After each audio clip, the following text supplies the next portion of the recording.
그럼 이렇게 해놓으면 뭐가 좋아지냐? 무게중심이 바뀐다든지 가속도나 관성이 바뀔 때 굉장히 기민하게 대응을 해줘요. 한마디로 비행 조정 기능이 무지하게 높아진다는 얘기죠. 예를 들어서 우리 저거 쐈잖아요. 그 공중에서 그 미티어 미사일. 여기 무게가 190kg입니다. 그러면은 음속의 1.8배 속도로 날아가고 있는 비행기가 만약에 190kg짜리 물건을 어느 순간에 퍽 하고 쏴버리면 순간에 무게중심이 바뀐 거잖아요. 순식간에. 뭐 미티어 미사일이야 190kg니까 괜찮아. 근데 날개 밑에다가 1400kg짜리 철룡 장거리 공대지 달고 있다가 놨다고 생각을 해보세요. 1400kg면 1.4톤입니다. 거의 조그만 소형 승용차보다 커요. 경량 승용차보다 경차보다 1.4톤 퍽 하고 쳐지죠. 순간적으로. 안 다른 쪽으로.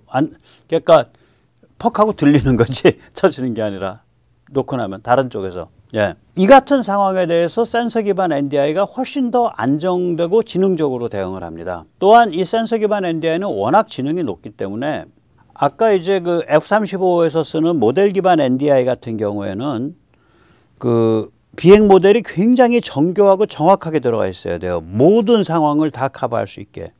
센서 기반 NDI는 그렇게 완벽하지 않아도 돼. 한마디로 미리부터 완벽한 비행 모델이 집어넣는 게 아니라 해보면서, 해가면서, 그러면서 스스로 지능이 발전할 수 있어요. 여기다가 만약에 AI, 딥러닝을 꼽아버리면, 아, 이렇게 하니까 되더라. 이렇게 하니까 되던데. 이렇게 하니까 되던데. 그러니까 뭐라 그럴까? 비행을 하면 할수록 점점 더 얘가 이제 실력이 올라가죠.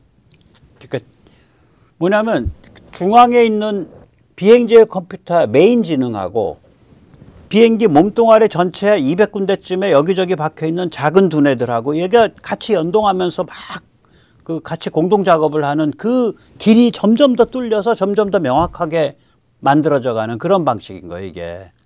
물론 처음에 그걸 그렇게 엮어내기가 굉장히 어렵겠죠. 근데 그 벽을 일단 넘고 나면 그다음부터는 탄탄대로예요. 이 센서 기반 NDI가. 그러면 이제 야 이거 좀 사기 아니야 혹시? 예, 센서 기반 NDI는 뭐 당장은 뭐 좀 편한다 혹은 좋은 장점이 있을지 몰라도 그거 기술 발전 트렌드에 비추어 볼 때 발전 경로가 앞으로 꽉 막혀 있는 그 저기 막힌 골목 아니야? 아닙니다. 오히려 센서 기반 NDI야말로 기술 발전 방향, 기술 발전 트렌드와 정확하게 일치합니다. 지난 50년 동안 말이죠. 정보 시스템의 발전은 주변부의 지능을 보다 많은 지능을 내려줘라. 마치 우리가 자유민주공화국에서 일반 시민이 제일 똑똑해야 되는 거랑 똑같아요. 일반 유권자가 제일 똑똑해야 되는 거랑 똑같은 거예요. 주변부의 지능을 보다 많은 지능을 내려줘라. 이 방향으로 발전해 왔어요.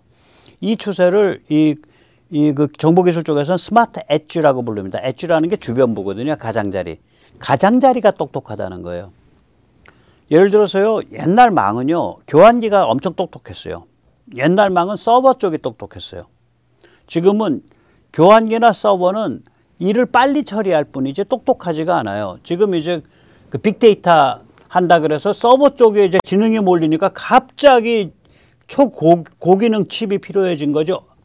그 빅데이터 AI 전까지는 서버 쪽은 그러니까 빨리 처리한다는 것 뿐이지 지능은 오히려 나죠. 그러면 지능적인 건 누구야? 아, 이게 지능적인 거예요, 이게. 우리가 좀 쓰고 있는 이게 지능적인 거예요. 얘가 다 해요. 화면도 얘가 다 만드는 거예요. 위에서 뿌려주는 거는 아주 그 빈약한 데이터만 뿌려줘요. 그걸 가지고 얘가 화면으로 만들어내는 얘라고요. 그러니까 엣지, 사용자 쪽에 있는 그 주변부가 지능이 높아요. 오히려 망장비는 빨리 처리할 뿐이지 망장비라는 건 그거거든요. 뭐 구멍이 100개 뚫려 있다고 보세요. 1번에서 100번까지 거기에 선이 다 꼽혀 있어. 그러면 어떤 데이터 꾸러미가 딱 들어오면 봉투 주소지 딱 봐갖고 아 이건 7번 구멍 또 다음번 거 들어와 이거는 8번 구멍 이 구멍 찾아서 보내는 거예요. 그냥 구멍 찾아서 보내는 분류기예요. 망장비라는 게 아무 지능이 없어요. 그거 외에는 라우터라는 애가. 그러니까 우리가 저기 뭐야 그 지능이 없으니까 그 집에서 공유기 쓸 때 라우터가 공유기잖아요. 공유기가 라우터의 일종이죠. 제일 싸구려 라우터죠. 제일 아랫단에. 그 뭐 저기 그 문방구에 가서 뭐 한 3만 원짜리 공유기 하나 사서 집에 들여다 놓으면 그 밑에 200만 원짜리 무슨 저기 뭐야 네트워크 그 300만 원짜리 네트워크 그 TV도 붙이고 뭐 100만 원짜리 노트북도 줄레 붙이고 그 밑에 붙여 있는 것 전자장비 다 계산해 보니까 우리 집게 그 구매 가격 기준 600만 원어치세 뭐 이렇게 되는 거지 그게. 이것까지 붙였으면 700만 원어치세. 그렇게 되는 거죠. 배우자 것까지 했으면 800만 원어치세. 3만 원어치짜리 밑에. 그럼 3만 원어치짜리가 그 많은 기계에서 쓰는 데이터를 다 처리해 주고 있는 거잖아. 그 공유기가. 근데 가격이 3만 원밖에 안 해. 그 다른 말로 하면 뭐예요? 걔는 무식한 애란 소리지. 빠르기만 하고. 빠르기만 하지 지능은 낮아요. 걔들은. 그래서 진짜 지능이 높은 거는 엣지 장비들이에요. 그러니까 가장자리 쪽 장비. 그게 망이 발전해온 추세야.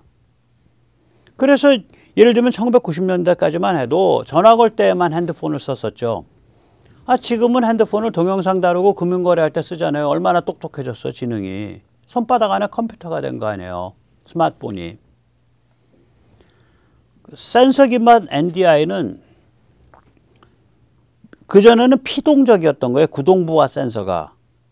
그런데 구동부화 센서를 융합해서 거기에다가 지능을 부여해갖고 지능화시킨 거예요.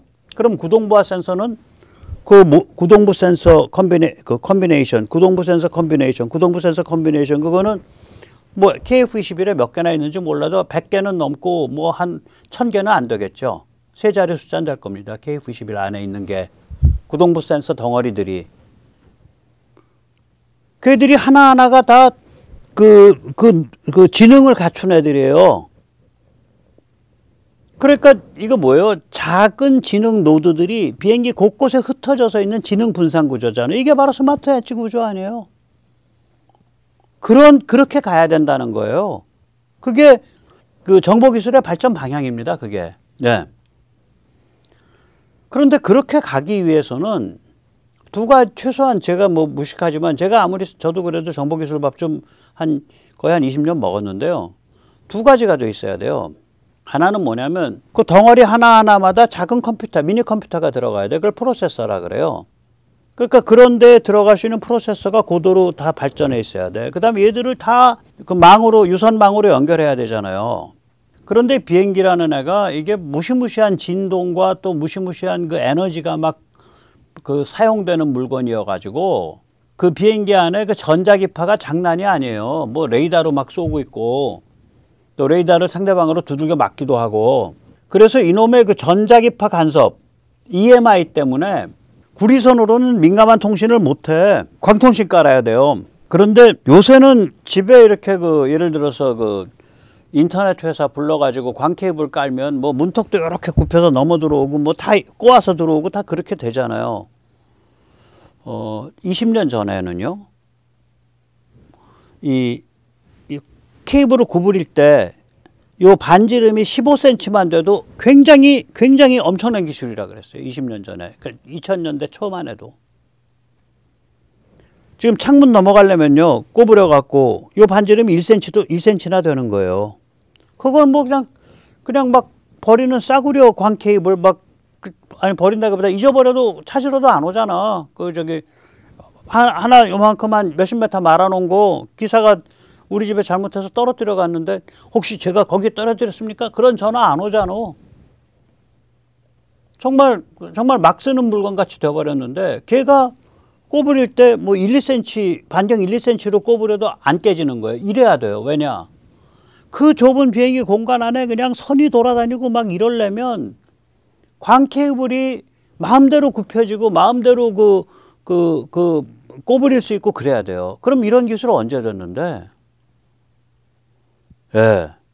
그거 된 지가 얼마 안 되는 거예요. 이게 KF21 시작할 무렵에서나 된 거예요. 이게 2010년대 중반쯤에 가서야 마이크로 프로세서도 강해졌고 프로세서도 광 케이블도 그런 식으로 테크놀로지가 올라왔고.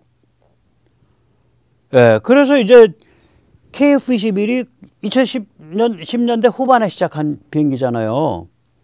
그러니까 세계 최초의 센서 기반 NDI 비행 제어를 할 수 있는 전투기가 될 수 있었던 거지. 거기다 한국인들이 제어에 대한 마인드가 있으니까.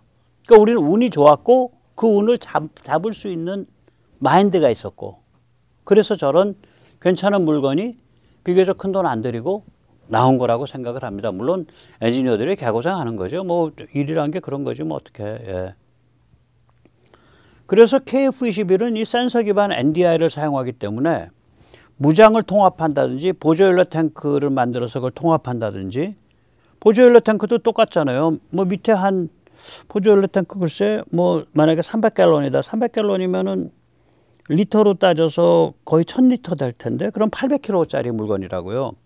보조연료 탱커는 갖다가 붙였다가 떨어뜨릴 수도 있잖아. 일단 붙이면 비행 특성이 달라지는 데다가 떨어뜨리면 800kg짜리 멀쩡한 거 들고 있다 떨어뜨리면 비행 제어 문제가 생기잖아요.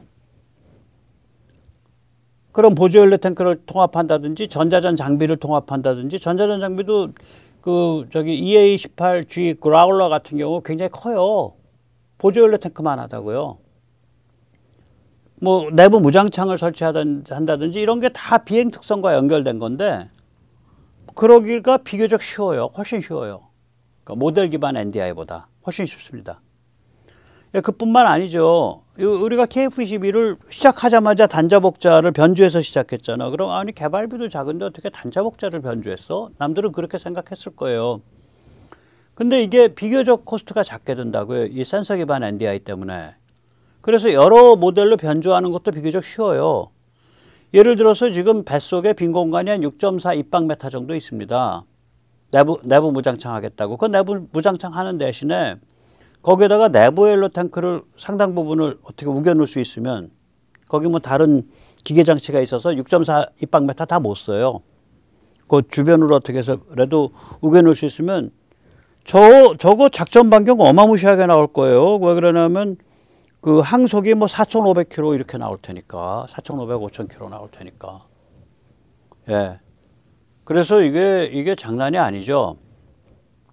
뿐만이 아닙니다. 센서 기반 NDI의 기술은 KF-21뿐만이 아니라 모든 비행체에 적용될 수 있어요. 심지어 저는 헬기에도 적용될 수 있다고 봐요. 고급 공중 드론에도 적용될 수 있죠. 뭐 심지어는 LSAM이나 공중발사 초음속 미사일 같은 고급 미사일에도 적용될 수 있어요. 어쩌면 뭐 상당수 이미 부분적으로 적용되어 있는지도 모르겠어요. 한마디로 우리는 지금 어떤 단계에 와 있냐면요. 물론 돈이 좀 들죠. 저런 건 이제 고급 비행체에 적용하는 기술이니까. 비행 조종에 있어 세계 최초로 매우 중요한 벽을 깨뜨린 거예요. 그러니까 날아가는 물건, 비행체에 대해서 조종해야 된다. 근데 돈 좀 써도 된다. 그러면은 누구한테도 안 밀리는 그런 상태가 됐다고 저는 생각을 합니다. 예. 얼마 전에 이 프랑스 군사 매체 메타 디펜스는 이제 미국이 F-16을 대체할 수 있는 F-35보다 비용이 낮은 새로운 스텔스기를 개발할 수 있을까 이런 기사를 실었어요. 여기에 이제 KF-21을 극찬하는 내용이 잠깐 한 패러그래프 나오는데 뭐 그거 이렇게 국뽕하겠다고 이 기사를 인용하기가 싫어가지고 제가 한 2달 처박아뒀던 기사입니다. 이게 그때 그거 읽었는데 딱 한 구절 나와요. 근데 요번에 이걸 하면서 얘들도 비슷하게 알아. 근데 글로 잘 안 쓰죠. 글로 써주면 KF-21 뜨니까. 얘들은 라팔 팔고 싶어서 미치는 애들인데. 그래서 그걸 고스란히 한번 제가 어떻게 말하는지 반복해 드리겠습니다. 예. 미국은 F-35를 제공할 수 없는 나라에게 F-16D와 F-15EX를 대체품으로 제안하고 있다. 그러나 이에 대한 반응은 시큰둥하다. 오히려 라팔과 그리펜을 선호하는 경향마저 나타나고 있다. 미국이 무지막지한 압력을 가할 때에도. 그리고 이어집니다. 어쨌든 조만간 미국은 F-16V와 F-15EX로 스텔스기를 대체할 수 있다는 식으로 속이는 짓, 사기치는 짓을 더 이상 할 수 없게 된다. It's obvious that the F-16V and the F-15EX will not deceive for long. 사기다 이거예요. 기만이다. 유럽에서 스텔스기가 만들어질 것이다. 특히 한국의 KF-21이 본격 등장할 것이다. 메타 디펜스 기사입니다. 그래서 우리가 좀 생각 좀 해봐야죠. 거듭 말씀드리지만 이제 무기 공급이라는 것은 열강에 의한 열강의 비즈니스입니다. 네. 조만간 한국은 수급 기준, 즉 공급 완료 기준 세계 3, 4위가 됩니다. 뭐 몇 년 안 남았죠. 윤 대통령 임기 안에 그렇게 됩니다. 시프리 발표로. 근데 시프리에서 흔히 인용되는 게 뭐냐면 그러니까 공급 완료, 수급 완료에서 지난 5년을 따지는 거예요. 그래서 시프리 기준 4위 올라가기가 쉽지가 않아요. 그게. 무기는 임신 기간이 길잖아요. 올해 계약을 하더라도 공급 완료에서 수급까지 끝나려면은 뭐 한 4, 5년 걸리는 거 아니에요. 그래서 무기는 이게 시간이 시프리 그 자료에서 순위 올라가는 게 시간이 길어요. 마찬가지로. 그러나 시프리 자료 안에서도 잘 뒤져보면 신규 주문에 관한 자료가 있어요. 제가 한 두어 번 인용해 드렸죠. 신규 주문 기준으로는 이미 2022년, 2023년 2년에 대해서 정리를 해보면 우리가 세계 2위예요. 프랑스의 2배입니다. 올해도 우리가 세기 때문에 프랑스의 2배, 역시 세계 2위일 겁니다. 이 무기가 가게 되면 이게 사실상의 어떤 우방, 사실상의 파트너가 되는 거 아니에요. 생명을 맡아준 거니까. 한국은 순식간에 열강이 된 겁니다. 그런데 한국의 정신이, 우리들의 정신이 그에 걸맞게 성숙했을까요? 또 우리들의 정치가 그에 걸맞게 정상화되어 있을까요? 그래서 걱정입니다. 오늘 여기까지 모시겠습니다.